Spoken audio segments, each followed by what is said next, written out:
Tampa urging people to get prepared ahead of this storm. Of course, it could be hitting the Tampa Bay area in the coming days, and this could bring more flooding at the same time that many across our area are still recovering from Hurricane Helene and even Tropical Storm Debbie. Now, in just the last hour, Tampa Mayor Jane Castor held a news conference to talk about what the city is doing. 10 Tampa Bay's Nick Volturo was there. You're now at a very busy sandbag site, Nick. Tell us what's going on.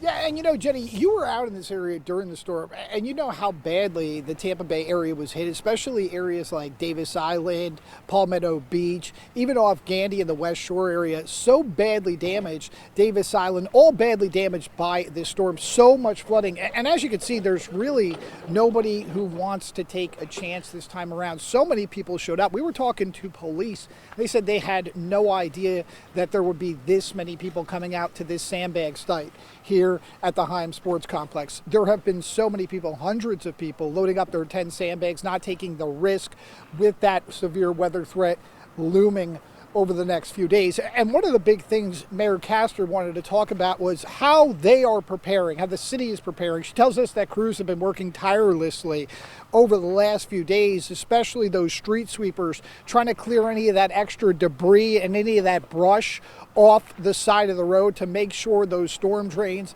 aren't clogged, so they can make sure that that flash flooding, that 6 inches of rain that we're talking about, doesn't back up the storm system. But she was talking about Helene, and she said during that there was nothing that could have been done because of the immense amount of water. And now she says there were a lot of lessons that were learned from the last storm, and she's betting and confident that people won't be willing to roll the dice this time around. We haven't been hit by a direct storm in 100 years, and we'll get back from this. We'll recover very quickly, get back up on our feet. But we do have to be mindful. You know, when I called for evacuations, I've done that in many storms, and then the storms turn, and it's unpredictable. And so I can see why people didn't heed the evacuation notices this time, but I think everyone will in the future.